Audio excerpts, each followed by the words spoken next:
Assalamualaikum warahmatullahi wabarakatuh.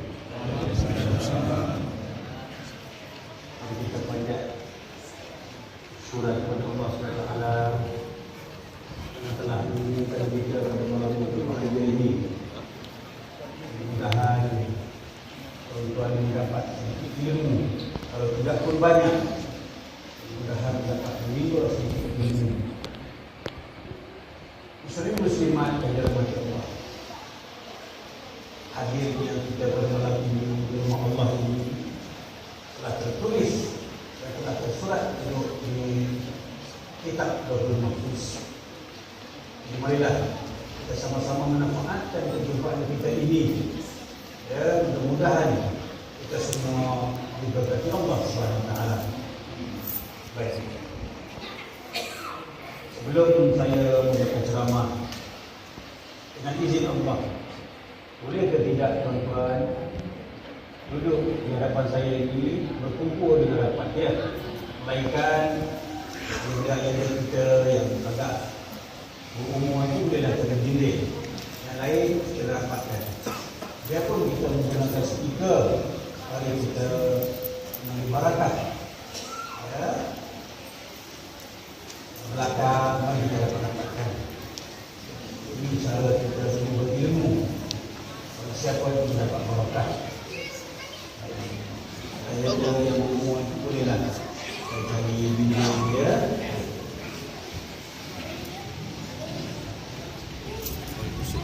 Muslim muslimat yang dirahmati Allah.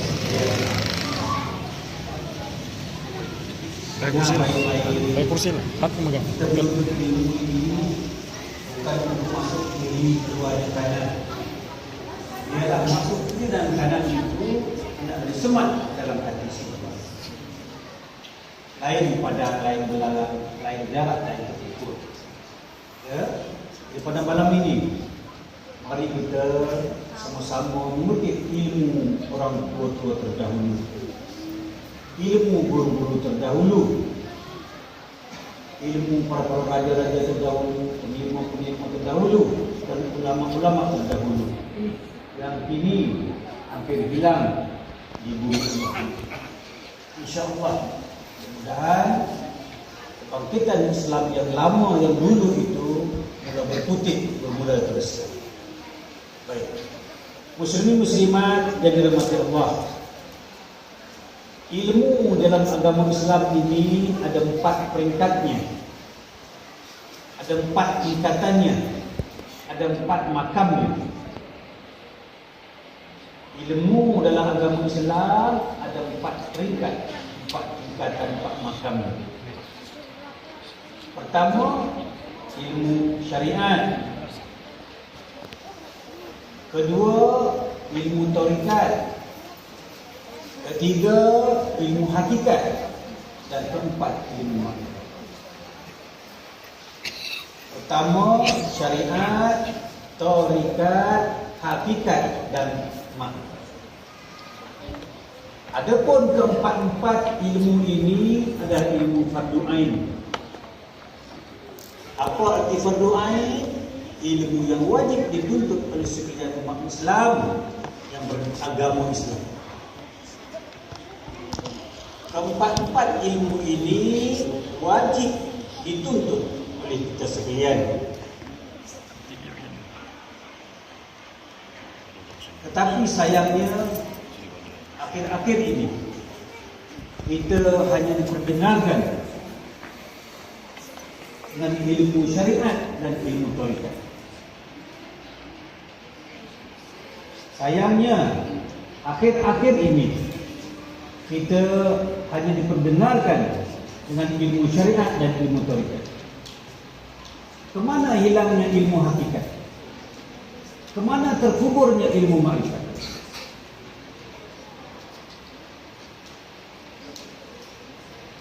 Sampai bila tuan-tuan hanya menuntut ilmu syariat dan ilmu tarekat? Sampai bila? Ingat, temuan kita ini mungkin kali pertama dan kali terakhir. Saya berseru kepada sekalian muslimin muslimat yang dirahmati Allah, sampai bila tuan-tuan ini menuntut ilmu syariat dan ilmu tarikat? Bilakah masanya tuan-tuan ini menuntut ilmu hakikat dan ilmu makrifat? Sedangkan ilmu hakikat dan makrifat itu adalah ilmu fardu, malah ilmu wajib bagi kita umat Islam. Saya lihat kebanyakan di hadapan saya ini, kalau cium tangan sendiri, insya-Allah bukan berbau minyak wangi lagi, malah berbau tanah kubur. Balik cium tangan sendiri, kemudian cium tanah kubur, sama bau. Jadi bila lagi kita nak menuntut ilmu hakikat, bila lagi kita nak menuntut ilmu makrifat. Baik, 4 peringkat ilmu itu kita boleh bahagikan kepada 2. Syariat, tarikat, hakikat, makrifat terbahagi kepada 2. Pertama, syariat dan tarikat, ilmu dipanggil ilmu syariat. Syariat dan tarikat dipanggil ilmu syariat. Adapun ilmu hakikat dan ilmu makrifat dipanggil ilmu hakikat. Syariat dan hakikat, kita sekarang ini kebanyakannya menerima ilmu syariat.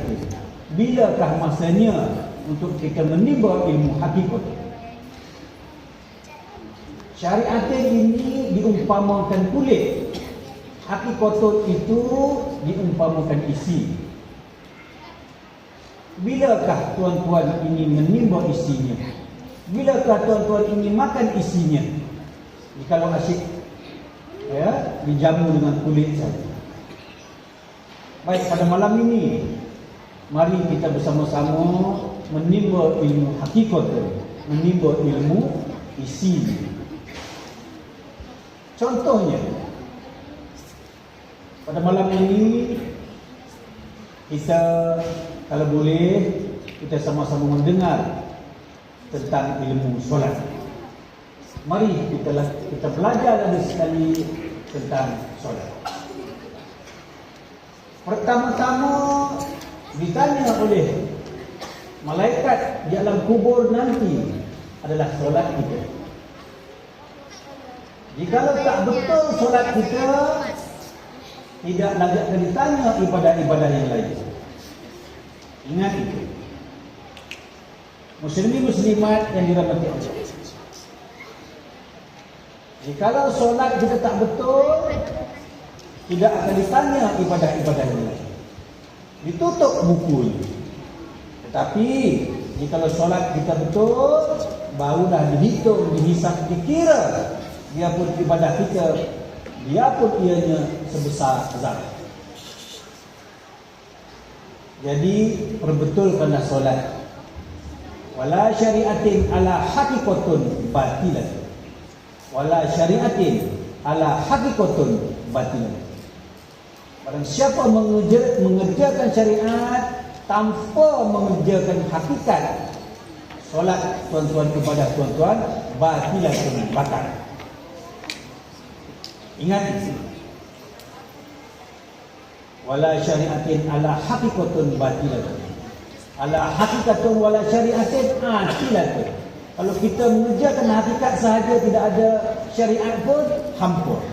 Jadi pada malam ini, mari kita sama-sama mengerjakan syariat dan bersama dengan hakikat.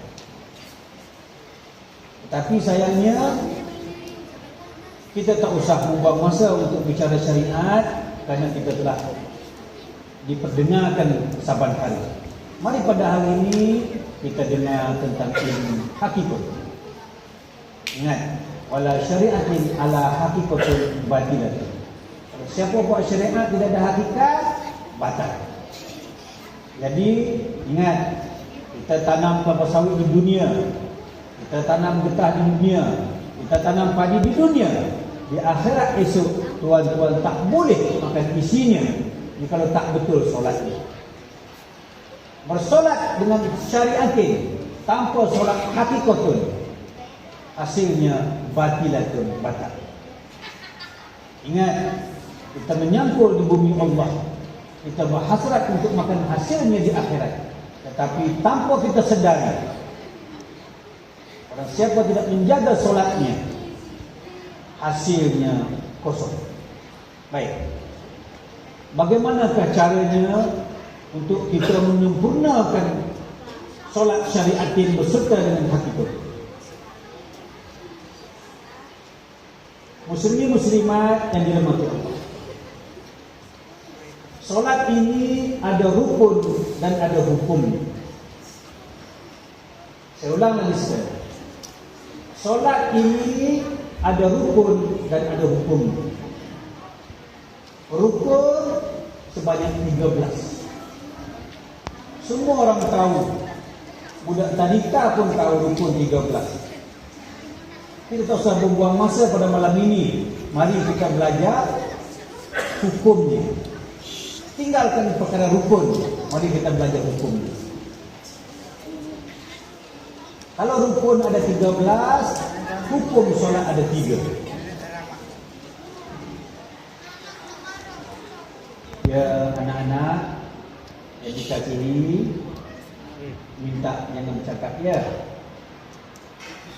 Kalau boleh asingkan sekejap supaya tidak mengganggu ceramah. Ya, asingkan anak-anak, bukan kata tak nak bagi dengar.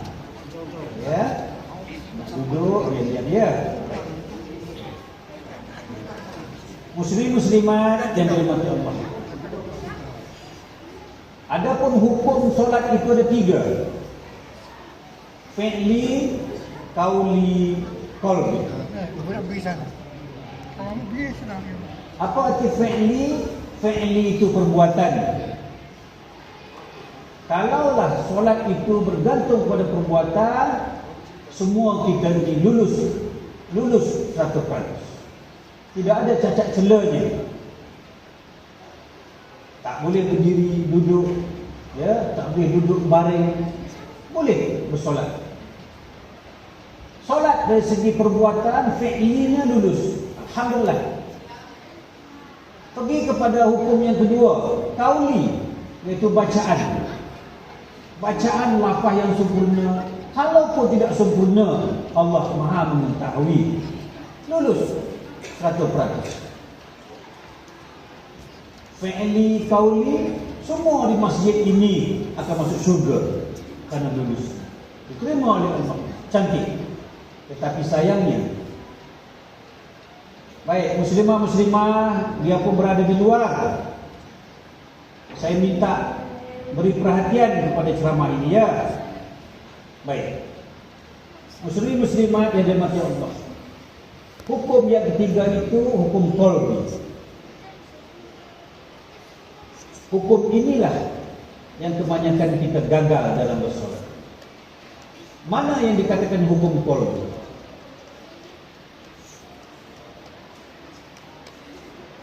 Hukum ada 3, fi'li, qauli, qalbi. Mana yang dikatakan hukum qalbi? Barang siapa bersolat meninggalkan hukum, sah ke batal? Saya tanya, sah ke batal? Batilatun batal. Jadi tanya diri sendiri masing-masing yang ada di hadapan saya ini. Adakah solat kita itu dikerjakan dengan hukum qalbi? Fi'li lulus, qauli pun lulus, tetapi di mana hukum qalbi? Ini hukum tak boleh kita tinggal. Batal solat kita. Jadi ada pun hukum qalbi, ada 7 peringkat, 7 bahagian, 7 makam. Kena hafal, kena belajar, barulah solat kita diterima Allah. Kenapa? Karena mula-mula ditanya di alam kubur esok adalah solat kita. Diperbaikilah, ya, berhati-hatilah dalam bersolat. Mana yang dikatakan hukum qalbi? Bersolat hendaklah dikerjakan dengan hukum qalbi. Hukum qalbi ada 7 makamnya. Pertama qasad, kedua ta'aruf, 3 ta'yin, keempat ihram, kelima mi'raj, keenam tamki,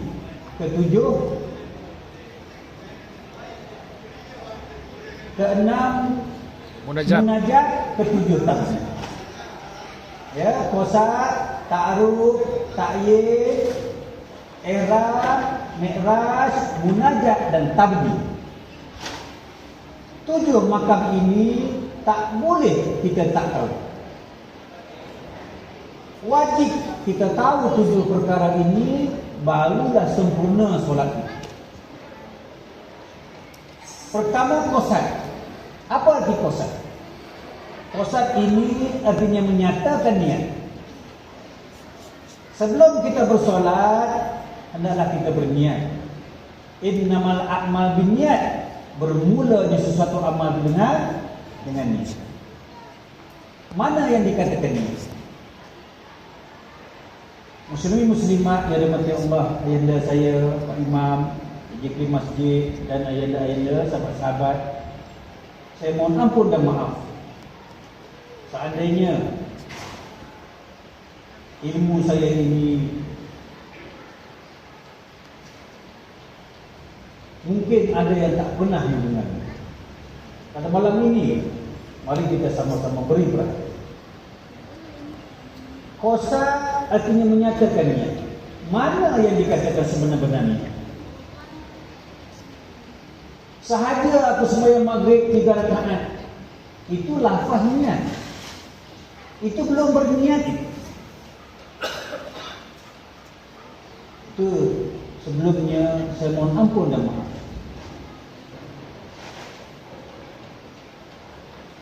Saya nak mengeluarkan kata-kata pun macam teragak-agak. Tetapi kerana berdiri di atas kebenaran, saya beranikan diri melafazkan. Yang tuan-tuan, lafaz itu bukan niat, itu lafaznya niat. Sahaja aku sembahyang maghrib 3 rakaat, isyak 4 rakaat, itu bukan niat, itu lafaznya niat. Mana sebenarnya? Kalau sekadar nak melafazkan niat, sebelum turun daripada rumah, Allah dah tahu dah tuan-tuan nak sembahyang maghrib. Allah dah tahu tuan-tuan nak sembahyang isyak. Kenapa nak diperulang? Ingat Allah itu lupa kan? Wallahu khalaqakum wa ma ta'malun. Aku buat kamu dan apa-apa kamu perbuat. Aku tak lupa kerana aku buat kamu, dan apa-apa kamu buat tu aku yang buat. Aku tak lupa. Tak payah kamu ingatkan aku. Ini. Itu sekadar lafaznya niat. Mana yang dikatakan niat? Niat itu sesuatu yang tidak berhuruf dan sesuatu yang tidak bersuara. La hurufin wala syautin. Seumpamanya tuan-tuan tengok saya. Tengok sekarang. Tengok saya sekarang ini. Selepas ini, ke mana tujuan saya? Tahu tidak? Jawab, tahu tidak? Jawab, tahu tidak? Ini dikatakan la hurufin wala syautin. Tidak berhuruf dan tidak bersuara. Tuan-tuan tak tahu niat saya. Ini yang dikatakan niat.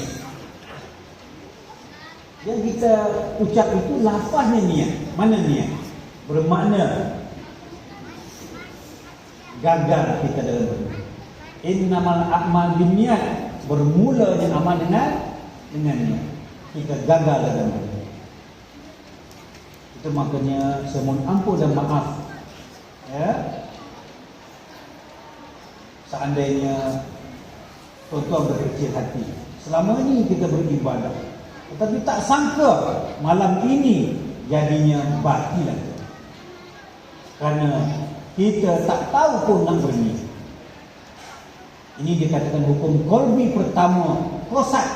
Qasad itu menyatakan niat. Selama ini kita sebut lafaznya niat. Niatnya mana? Baik. Yang kedua,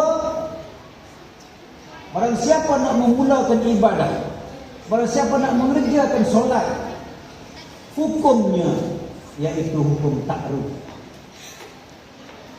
Ta'aruf ini artinya ta'arif.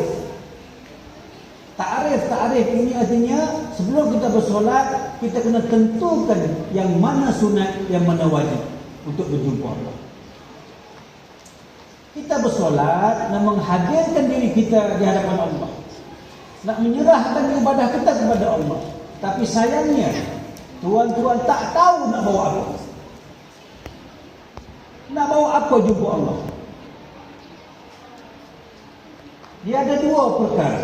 Satu, bawa yang sunat. Yang kedua, bawa yang wajib.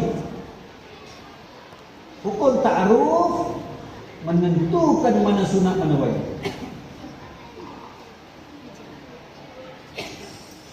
Baik, kita nak mendirikan solat, kita tak boleh meninggalkan yang wajib. Yang sunat boleh kita tinggalkan sebab dia sunat, tetapi yang wajib tak boleh kita tinggalkan. Kalau kita tak tahu yang mana sunat, yang mana wajib, macam mana kita nak bawa? Contohnya kita nak masuk ke Singapura, kita bawa duit 2 lori. Bolehkah masuk Singapura? Bolehkah masuk Singapura? Tak boleh. Sebab duit itu sunat. Mana yang wajibnya? Pasport. Kita kena bawa pasport. Baru boleh masuk Singapura, baru boleh masuk Brunei, baru boleh masuk Indonesia. Kita tentukan dulu, nak masuk negara orang yang nak bawa apa. Tentukan mana sunat, mana wajib. Yang sunat, tak ada duit, tak apa. Kita boleh masuk Singapura, boleh masuk Indonesia, boleh masuk Brunei, boleh masuk Filipina kalau tidak ada duit. Sebab dia sunat. Boleh tak kalau tak bawa pasport? Boleh tidak? Boleh tidak? Jadi makanya muslim-muslimat yang dirahmati Allah, barang siapa nak mendirikan solat, tentukan dulu mana yang wajib, mana yang sunat untuk aku persembahkan kepada Allah SWT. Nak bawa apa? Kalau nak bawa kaki itu hanya sunat. Nak bawa tangan sunat. Nak bawa mulut, hidung mata tu sunat. Boleh tak orang kudung sembahyang? Boleh tak orang kudung kaki solat? Boleh tidak? Bermakna kaki itu sunat. Boleh tak orang buta sembahyang? Boleh. Artinya mata itu sunat. Mana yang wajib? Nak berjumpa Allah ini kena tentukan mana sunat, mana wajibnya. Ini dia kata hukum qalbi. Yang kedua itu ta'aruf. Ta'rif artinya menentukan dulu mana sunat, mana wajib untuk aku bawa berjumpa Allah. Hukum qalbi yang ketiga iaitu ta'yin. Ta'yin ini menentukan waktunya solat.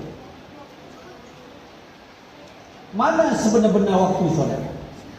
Waktunya solat bukan berada pada jam dinding, bukan berada pada bayangnya matahari. Kalau tidak ada jam, kalau tidak ada bayang, apakah kita tak boleh bersolat?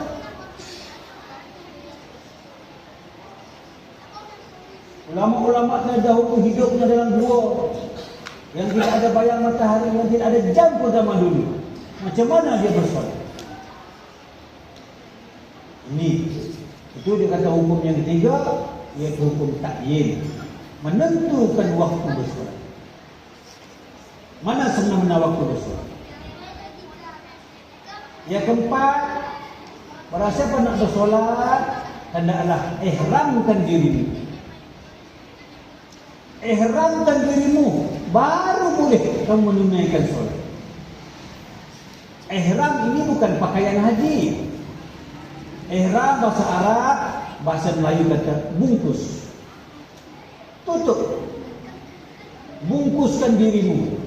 Kalau siapa nak bersolat, bungkuskan dirimu Jangan terlihat keberadaan diri. Aku tak nak tengok yang sunat. Tangan tak perlu hadir berjumpa aku. Orang kudung pun boleh bersolat. Kaki tak perlu hadir berjumpa aku. Orang kudung kaki pun boleh bersolat. Mata, telinga tak ada pun. Aku tak perlu tengok. Penting yang bungkuskan diri. Ihram artinya bungkus. Sebelum kamu datang jumpa aku, bungkus dirimu. Nak bungkus macam mana? Takkan sembahyang nak berselimut. Macam mana nak bungkuskan dirimu sebelum kamu hadir ke hadapan Allah Subhanahu Wa Taala? Nak bungkus macam mana? Tangan nampak, mata nampak, kaki nampak. Nak bungkus apa? Ingat muslim-muslimah yang dirahmati Allah. Siapa nak bersolat, bungkuskan dirimu, ihramkan dirimu. Kerana ini hukum qalbi.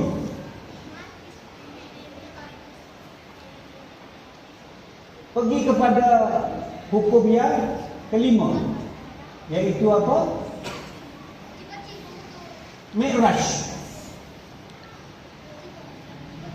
Lepas ihram, mi'raj. Apa arti mi'raj? Kalau pengertian bahasa, kita kata mi'raj, Rasulullah naik ke langit. Mi'raj artinya sampai. Setelah kamu bungkus akan dirimu, hendaklah bersolat sehingga sampai. Mi'raj. Sampai ke mana? Sampai ke mana solat tuan-tuan? Sampai berdiri sahajakah? Sampai rukuk sahajakah? Sampai sujud sahajakah? Sampai tahiyat sahajakah?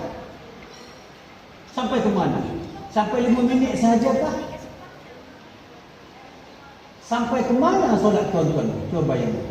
Nak sampai ke mana? Nak sampai ke mana? Nak sampai ke langit kah? Nak sampai ke bulan kah? Nak sampai ke mana? Jadi kalau kita tak tahu bersolat untuk sampai ke tahap mana, apa artinya? Tuan-tuan telah meninggalkan hukum. Ingat, wala syariatin ala haqiqatun batilah. Orang siapa hanya tahu mengerjakan syariat, ibadahnya batal. Kita lanjutkan lagi. Lepas kita bungkus diri, hendaklah hadirkan diri itu biar sampai, yaitu mi'raj. Sampai ke mana? Naik hukum yang keenam, yaitu munajat. Orang siapa ingin bersolat, hendaklah bermunajat kepada Allah. Bermunajat bukan meminta-minta, bukan memohon. Bermunajat ini artinya apa? Berpandang-pandangan. Orang siapa nak bersolat, hendaklah sampai ke tahap berpandang-pandangan. Seumpama kita menilik cermin. Siapa yang kupandang? Malaikat aku pandang diriku sendiri. Ini dia kata berpandang-pandangan. Yang menyembah itu adalah juga yang disembah. Bersolat ini biar nampak satu, jangan nampak dua. Itu dikatakan munajat, berpandang-pandangan. Jangan berpandang-pandangan itu nampak dua. Dia mesti nampak satu. Ini dia kata berpandang-pandangan. Jangan bagi nampak dua. Itu maka dia suruh bungkus. Itu maka dia suruh sampai. Berpandang-pandangan. Biar nampak satu, jangan nampak dua. Yang ketujuh hukumnya tabdi. Tabdi artinya tetap. Tidak bergoncang, tidak bergoyang. Melainkan teguh iman kita dengan ahad. Ahad. Ahad. Jadi di mana nak belajar hukum qalbi? Kalau tidak dengan guru-guru terdahulu. Guru-guru sekarang ini pelajarannya syariat, syariat, tarikat, syariat, tarikat. Mana hilangnya, mana terkuburnya ilmu hakikat, mana kemudian ilmu makrifat. Tanpa ilmu hakikat, tanpa ilmu makrifat, tuan-tuan tidak akan tahu hukum qalbi. Hukum kolbi ini hukumnya isi. Hukum syariat itu hukumnya kulit. Pecahkan kulit tempurung kelapa, baru kita nampak isi. Jangan sahaja tengok saja buah kelapa. Ya. Pada malam ini saya bagi buka minda tuan-tuan. Carilah, tuntutlah sebelum kita meninggal dunia. Saya ingin bagi satu cerita supaya tuan-tuan mendapat insafan daripada cerita ini. Allah memberi satu kiai ini tempat sebuah pulau, 70 hasta lebar, 40 hasta lebar, 40 hasta panjang pulau ini kepada seorang habib, kepada seorang tuan syekh. Kerjanya untuk beramal ibadah. 40 hasta lebar, 40 hasta panjang pulau ni, duduk bersendirian, hanya tahu beramal, puasa, sembahyang, zikir, solat, tidak ada kerja lain. Kemudian Allah bekalkan kepada Tuan Syekh Habib ini pohon delima dan air mata selesai butangan, memancut berbuah 24 jam. Itu pokok delima itu khasiatnya banyak. Maka buah delima saja boleh hidup sepanjang masa. Cimani kalau tinggi buah delima. Itu ada jual apa? Produk delima kan, betul betul. Kemudian ringkaskan cerita, sampailah masanya ajalnya sampai. Datang Israel. Lalu Habib kata, Israel, sabar. Sabar. Jangan kau ambil dulu nyawaku. Kamu pergi tanya Allah SWT, syurga ke berapa ke tempat aku. Dia kerana patuhnya kepada seorang ulama ini, dia pergi naik jumpa. Ya Allah, ya Tuhan, hamba-Mu si fulan bin si fulan bertanya sekian. Allah kata apa? Perkhabarkanlah kepada hamba-Ku itu tempatnya neraka yang betul.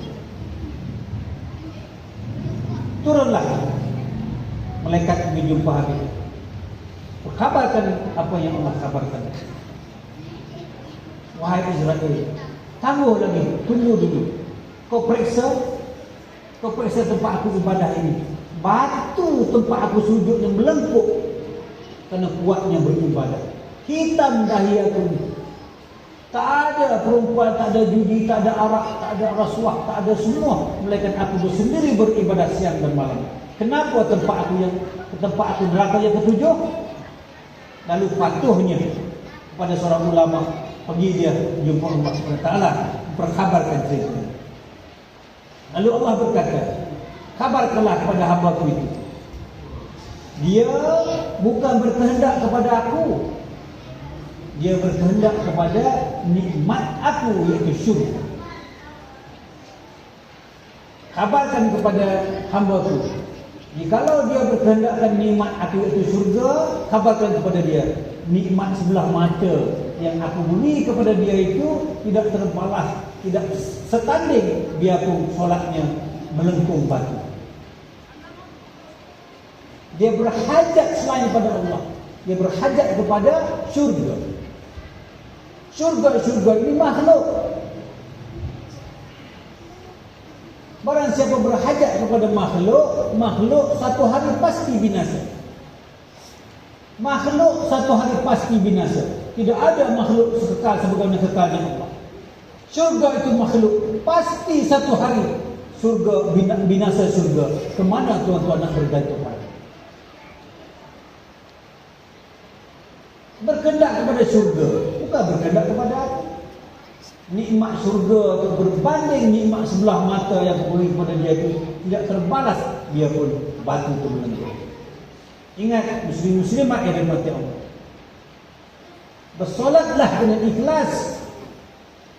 Jangan mengharapkan syurga, jangan mengharapkan pahala, kerana pahala itu makhluk, syurga itu makhluk. Mari kita mengharapkan Tuhan ampunya syurga, mengharapkan Tuhan ampunya pahala. Ini kekal abadi. Tak usah mengharapkan makhluk. Pada malam ini, jam ini, saat ini, di masjid yang berbahagia ini, mari kita mencari Tuhan yang punya syurga dan menunggu Tuhan yang punya pahala. Ada satu lagi cerita lawan yang pada cerita ini. Hari keputeraan baginda raja. Berkabar telah kepada seluruh rakyatnya, hari ini hari keputeraan aku. Kamu mintalah apa yang kamu nak, akan aku kabulkan pada malam pada hari ini. Ada minta tanah, ambillah seluruh tawa ini, aku beri free saja kamu tanah. Tawa ini aku beri kepada kamu, ambil. Ini mau pangkat, habis Pak Imam lama berhenti, jenderal-jenderal lama berhenti, bagi dia pangkat. Nak isteri, ambil semua, aku bagi isteri. Semua kamu nak, aku bagi pada aku raja. Kau nak berapa bini, nak berapa tanah, nak berapa pangkat, apa dia aku bagi. Kemudian ada satu janda tua. Ya tuanku, aku ingin minta berkahwin denganmu ya tuanku. Dahlah janda tua lah. Kalau muda tu boleh juga bergila ya tu mana. Kemudian apabila raja berkata, wajib dikota, tak boleh nak tarik balik. Tengok, ini dapat tawa. Ini habis Pak Imam lama buti, habis bagi dia jawatan. Ini pula habis isteri-isteri orang dia kahwin habis. Tanah orang tanah kita, ladang orang ladang kita. Dan raja bagi. Tetapi yang tua bangka ni, yang janda tua ni, dia dapat apa? Rajanya dapat, tanahnya dapat, istananya dapat, pangkatnya dapat, negeri dia dapat, dia punya. Dia permaisuri. Itu juga kita dengan Allah. Barang siapa nak syurga, dapat syurga. Betul. Barang siapa nak pahala, dapat pahala. Boleh. Tetapi mana pergi dengan Allah? Barang siapa pilih raja, syurga boleh, pahala boleh, nikmat boleh, segala-galanya boleh. Jadi pada malam ini mari kita ikhlaskan ibadah kita. Mari kita berhajat kepada pemiliknya syurga, pemiliknya pahala. Ini dia katakan ikhlas. Ya, tetapi ingat, seikhlas mana pun kita, jika tak betul solatnya, hukumnya apa? Batilatun ibadah. Baik. Masa ada lagi 15 minit atau 10 minit. Ya. Saya tak boleh terus-terus nak mengajar ilmu hakikatul. Kerana yang duduk depan saya ini berbagai-bagai peringkat umurnya, berbagai-bagai peringkat ilmunya. Ya. Mengajar ini bukan sembarangan, dia mesti dengan fatonah. Fatonah berarti bijaksana. Seorang ulama, seorang cikgu, seorang guru, dia mesti berfatonah, iaitu bijaksana melihat mana muridnya, tahap mana muridnya. Tak boleh nak dihaburkan. Kerana apa? Takut menimbul fitnah. Cukuplah saya bagi bayangan. Ya, ingat, barang siapa hanya mengerjakan syariat tanpa hakikat, hanya sia-sialah ibadah. Penat kita menyangkul seluruh tanah tawar yang kita tanam, tetapi sayangnya tidak berbuah. Maukah tidak? Maukah tidak kalau tidak ada buah? Maukah tidak? Semua tak mau. Maka jikalau tak mau, marilah kita bermula pada hari ini, jam ini, saat ini. Biarpun kita sudah tua, Allah Maha mengetahui. Biarpun kita sudah tua. Kenapa? Kerana dulu kita tidak dapat khabaran. Tidak ada orang menceritakan kepada kita. Pada malam ini sudah menjadi kewajipan kerana sudah dikhabarkan. Wajib kena tunduk. Dulu tak apa, kerana kita tak tahu. Tetapi pada malam ini hukum dan ini rukun. Tak boleh kita nak ambil mudah. Ya, baik.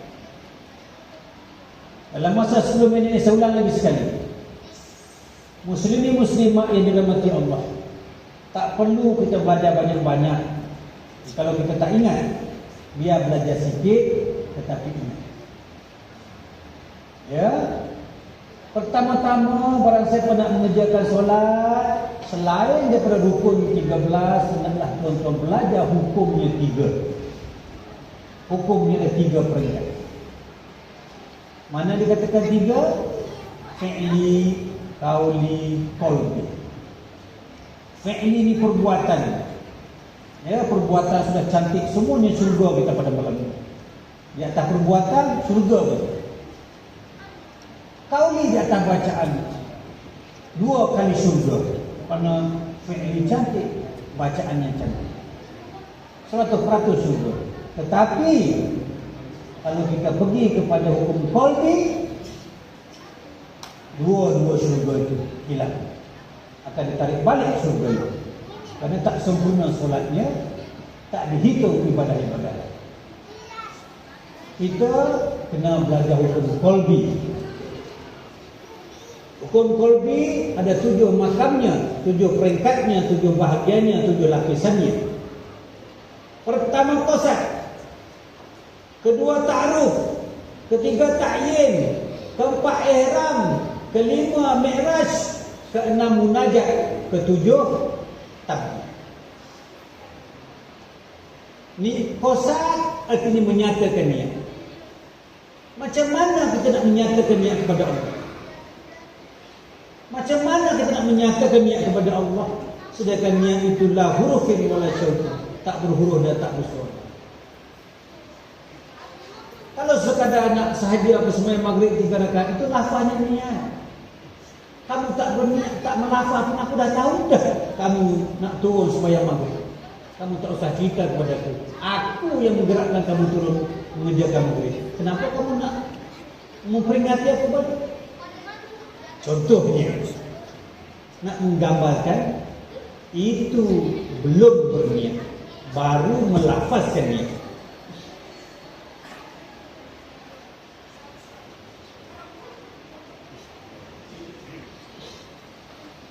Yang kedua, barang siapa nak bersolat, kena tentu hukum ta'aruf, artinya ta'arif. Ta'arif ini menentukan mana yang sunat, mana yang wajib untuk aku bawa berjumpa Allah. Mana satu sunat, mana satu wajib untuk aku bawa berjumpa Allah. Nak bawa kaki, kaki itu sunat. Orang tak ada kaki pun boleh bersolat. Allah tak pandang akan kakimu. Kaki itu seumpama duit nak masuk ke Singapura. Tak ada duit pun boleh masuk. Tak ada duit, ada duit pun tak boleh masuk Singapura. Aku tak perlu tengok duit. Itu sunat saja. Yang gunanya pasport. Mana pasport? Tangan, kaki, mata, hidung, mulut sunat untuk berjumpa Allah. Tak ada buta mata pun boleh bersolat. Jangan tuan-tuan bawa mata, bawa hidung, bawa telinga, bawa kaki, tak terpandangnya oleh Allah.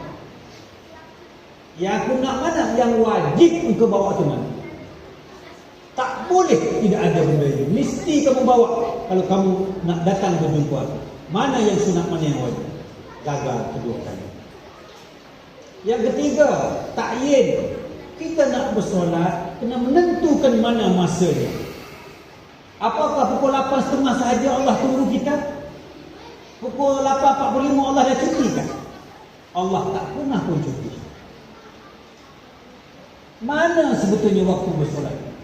Bukannya letak pada jam, bukan letaknya pada ukur bayang matahari. Apakah Allah itu hanya ada setakat pukul 7 saja? 7.30 Allah cuti. Mana waktunya bersolat? Gagal kali ini. Keempat, barang siapa nak mengerjakan solat, hendaklah apa? Bungkusnya apa? Ihram. Ihramkan dirimu, baru kamu boleh datang jumpa. Bungkuskan dirimu dulu, baru boleh datang jumpa. Aku tak nak tengok yang sunat itu, bawa yang wajib. Nak bungkus apa? Nak bungkus kaki, kita boleh nampak kaki. Nak bungkus dengan kain selimut, nanti orang kata tak apa sihat pula. Semua bungkus dengan kain selimut. Nak bungkus apa? Gagal. Yang kelima, mi'raj. Kita bersolat mesti mi'raj. Mi'raj artinya sampai. Kita bersolat mesti sampai. Nak sampai ke mana? Kalau bersolat tidak sampai kepada Allah, apa artinya solat? Nak sampai kepada Allah itu macam mana? Nak sampai kepada Allah macam mana? Nak kata kepada Allah, Allah, Allah macam tu. Itu namanya Allah. Mana Tuhan yang punya nama? Ya Tuhan tu sebut Allah, itu nama. Radio boleh sebut nama, budak kecil boleh sebut nama, orang India, orang Cina boleh sebut nama Allah. Tetapi Allah sebenar-benar Allah itu Tuhan yang ampunya nama. Ini Allah yang sebenar-benar ampunya nama. Jadi kalau kita tidak tahu di situ nak sampai ke mana? Hanya tahu sebut nama Allah, nama Allah. Tuhan ampunnya mana? Nak bagi barang. Nak bagi barang. Siapa yang bernama Muhammad sini? Siapa bernama Muhammad? Muhammad. Mana Muhammad? Mana Muhammad? Sampai ke tidak? Sampai ke tidak kalau hanya sebut nama saja? Muhammad, mari sini Muhammad, bangun. Awak nama Muhammad kan? Ambil. Ya, ini Muhammad ya. Ini Muhammad. Sampai tidak? Sampai Tuhan ampunya nama datang. Tadi kita panggil saja Muhammad. Nama saja. Mana Tuhan ampunya nama? Ini Tuhan ampunya nama. Sampai tidak? Tapi kalau Tuhan tidak mengenal Tuhan ampunya nama, sampai tidak? Gagal. Ini dikatakan mi'raj yang sampai. Jangan main buat saja, itu perbuatan. Allah tak tengok perbuatan itu. Baik, Muhammad, sini Muhammad. Di depan saya. Kita sebelum bersolat, kita berjanji, kita berikrar kepada Allah. Inna solati wa nusuki wa mahyaya wa mamati lillahi ta'ala. Semua hidup mati ibadah dunia akan aku serah kepada-Mu ya Allah. Betul tidak? Kita nak menyerah ibadah solat kepada Allah. Betul tidak jawab? Betul ke tidak? Tengok nak jawab pun tak semua. Saya daripada Kelantan jauh datang ke bumi Sabah ini. Macam mana seorang penceramah nak semak tanya pun tak jawab. Sampai mana tadi? Baik. Jikalau kita nak bersolat, ya, kita nak serahkan ibadah solat kita kepada Allah, betul tidak? Baik, saya nak bertanya kepada muslimin muslimat yang dirahmati. Ini nak bersolat ya? Nak serah semua kepada siapa? Kepada Allah. Baik. Mana bahagian kamu untuk serah kepada Allah? Mana bahagian kamu? Berdiri kaki, siapa yang bagi berdiri? Tangan angkat, siapa bagi angkat? Siapa yang bagi semua ini? Mana bahagian kamu untuk aku? Tadi kamu kata nak serah kepada aku kan? Mana? Duduk. Ini muslim-muslimat yang dalam itu. Kita nak serah apa? Berdiri, aku yang bagi kamu berdiri. Boleh tak kita berdiri sendiri? La tataharruku zarratan illa biiznillah. Tak bergerak dia pun saudara. Jika tidak izin, jika tidak izin Allah. Izin siapa berdiri? Izin Allah gerak Allah. Takbir, rukuk sujud. Rukuk sujud. Mana kita? Mana yang kata kita nak bagi kepada Allah mana? Penipu dan pembohong. Tuan boleh tipu orang tawa ini, tapi Tuan tak boleh tipu Allah Subhanahu Wa Taala. Yang main-main muslim-muslimat ada rumah. Kita kata nak serah ibadah kepada Allah. Jadi Allah tanya kepada kita, kalau boleh bertanya, mana bahagian kamu? Cuba bagi 1 kilo. Mana bahagian kamu? Ini maknanya kena belajar hukum qalbi. Sembahyang ini mesti sampai. Dan setelah mi'raj kita kena munajat. Munajat artinya kita bersolat ini sudah berpandangan seumpama kita menilik diri kita dalam cermin. Nampak berapa orang ada? 2. 1 di dalam, 1 di luar. Tapi sesungguhnya ada berapa? Jadi bersolat pun kena macam tu. Mana kita? kita? Ada tak tadi? Ada tak kita? Ada tak kita tadi? Tak ada. Satu ke dua? Satu tu siapa? Itu kena belajar. Bawalah pergi pada hukum tabdi, tetap duduklah kita, berbahagialah bersama Allah SWT. Ini dikatakan solat itu daimun. Solat 24 jam. Duduklah, tabdilah dirimu. Solat itu daimun. Itu belum saya ajar solat daimun. Jadi jam pun sudah 5 minit untuk berhenti. Muslimin muslimat yang dirahmati Allah, pada malam ini marilah kita berubah. Cukup-cukuplah kita belajar ilmu syariatin. Ya, tubuh kita sudah berbau tanah liat. Bila masanya untuk belajar ilmu hakikatan dan ilmu makrifat? Tak usahlah belajar makrifat tinggi sangat. Belajarlah ilmu hakikat. Cukup. Belajarlah ilmu hakikat. Mana hakikatnya solat? Mana hakikatnya air sembahyang? Mana hakikatnya wirid? Mana hakikatnya zikir? Ada isi, ada kulit, mesti ada isi. Ada putih, mesti ada hitam. Allah buat sesuatu kejadian berpasang-pasangan. Putih mesti ada, tinggi mesti ada, syariat mesti ada apa?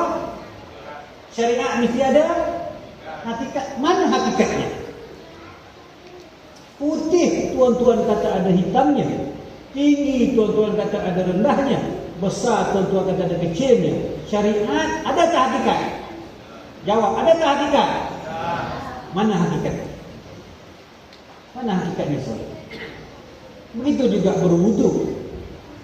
Berwudu ini artinya menyucikan zahir dan batin. Tuan-tuan ini pembohong semua. Sebab apa saya kata bohong? Usah kata nak cuci batin, zahir pun tak lepas. Takat siku, takat muka lali saja. Tempat lain Allah tak nampak kah? Tempat lain Allah tak nampak kah? Kenapa tuan-tuan tak cuci? Kata berwuduk suci zahir dan batin. Tuan-tuan jawab batin, zahir pun tak lepas. Macam mana cara kita berwuduk nak jumpa Allah? Belajar. Mana dikatakan air wuduk mana? Air wuduk itu air mutlak. Air mutlak tidak berbau, tidak bertukar warna dan suci lagi menyucikan. Mana tuan-tuan nak cari air tidak berbau? Air pahit bau klorin, air sungai keruh. Dan air wuduk, air mutlak ini, dia pun terkena di atas kulit kita ni. Terkena satu titis pun, dia akan cuci zahir dan batin. Najis kita dalam perut ini pun akan jadi bersih. Ini dikatakan air mutlak, suci lagi menyuci. Mana nak cari air suci lagi menyucikan? Bukan di langit dan bukannya di bumi air mutlak. Air mutlak ini yaitu air nurani. Air nurani bukan berada di dalam dada. Air nurani bukan berada di luar dada. Barang siapa berjumpa dengan air nurani, inilah bahawa sebenar-benar air suci lagi menyucikan. Itu ilmu hakikat. Kita belajar syariat hakikatnya mana? Nak belajar lagi ilmu hakikat. Seumpama kita berzikir, Subhanallah, Subhanallah, Subhanallah, Maha Suci Allah, Maha Suci Allah. Itu zahirnya, syariatinnya. Kalau pergi hakikat, Allah bertanya, memang aku sudah suci. Kenapa kamu nak berus, nak melorokkan aku? Kenapa kamu nak sucikan aku? Kan aku sudah suci dah.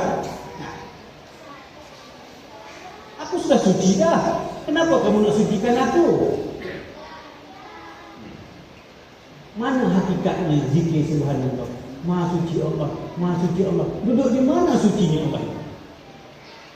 Sebut Allah Akbar, Allah Akbar, Allah Akbar, Allah Maha Besar, Allah Maha Besar. Bila yang itu kecil? Mu tak tahu lagi kah aku ni besar? Itu mengaji hakikat. Sebut itu dia tahu. Allah Maha Besar, Allah Maha Besar. Besar mana Allah? Aku buat berpasang-pasangan. Jikalau besar ada kecilnya. Pandai kamu sebut besar. Mana kecilnya? Jikalau kamu tak tahu kecilnya aku, macam mana kamu tahu besar? Macam mana kamu tahu hitam kalau kamu tak kena putih? Macam mana kamu tahu sakit kalau tak pernah kena sihat?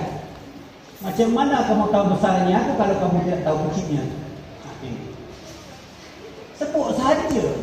Allah Akbar, bohong. Tak tahu apa kecilnya Allah. Aku buat berpasang-pasangan. Tinggi ada rendah. Besar mesti ada kecil. Kamu kena tak kecil? Kalau kamu tak kena kecil, macam mana kamu kena besar? Kalau kamu tak kena putih, macam mana kamu kena hitam? Kalau kamu kena tak kena suci, macam mana kamu tahu kotor? Nak tak kena sebesar mana Allah? Sebagai satu dia, nak tak kena sebesar mana Allah? Tak jawab pun. Kita sebut, dia beritahu. Saya bagi contoh. Nak tidak dengar kena besar mana Allah? Ini cara orang belajar ilmu hakikat. Sebut, mesti putus. Buat, mesti putus. Mesti tahu penyudahnya apa yang kita buat, apa yang kita sebut. Nak tahu besarnya Allah sebesar mana? Baik, tutup mata macam ni. Jangan macam ni. Semua tutup macam ni. Tutup, biarlah kita bodoh-bodoh sekejap. Ini cara kita belajar. Tutup semua ayat dia, tutup. Jangan macam ni, tutup. Baik, jangan buka lagi saya tanya. Ya, jangan buka. Jangan buka. Nampak tak saya pegang apa ni? Jangan buka. Nampak tak saya pegang apa ni? Baik, buka lagi.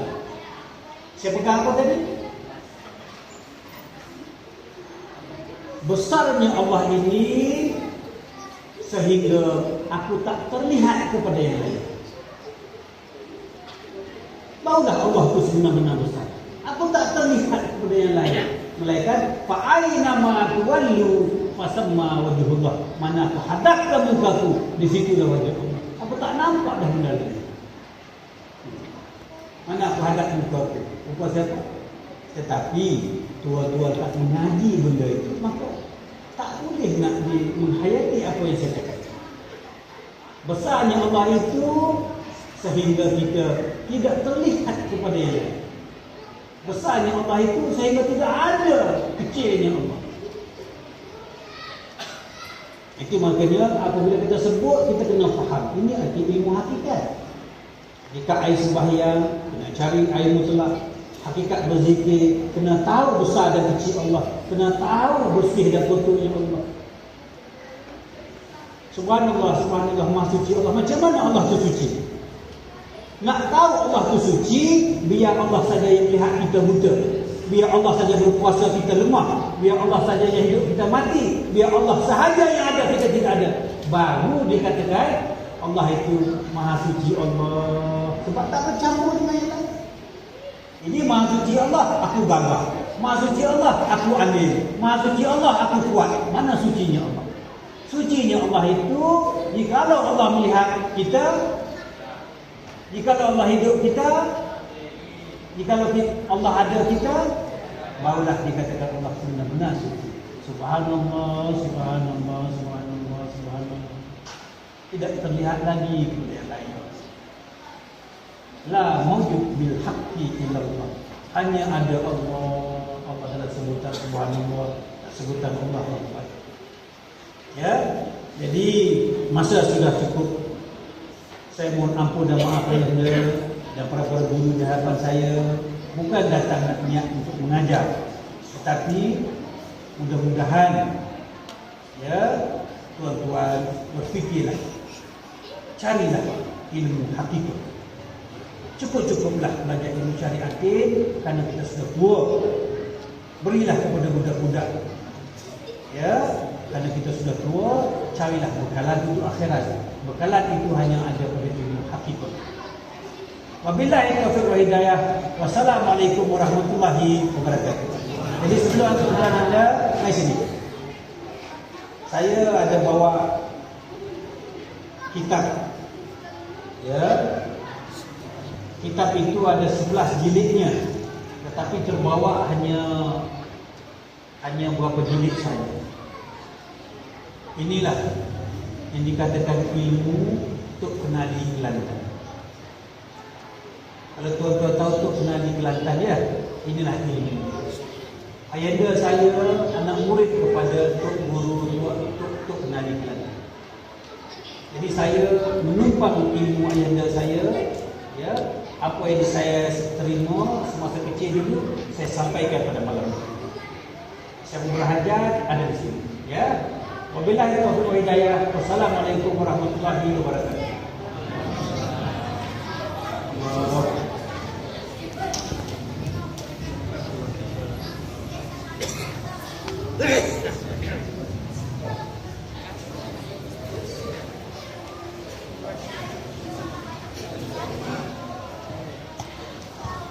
Alhamdulillah, itulah yang telah disampaikan oleh Tuan Haji Sari. Mudah-mudahan apa yang telah disampaikan itu menambahkan ilmu kita pada malam ini. Alhamdulillah. Terima kasih diucapkan kepada Tuan Guru secara umum.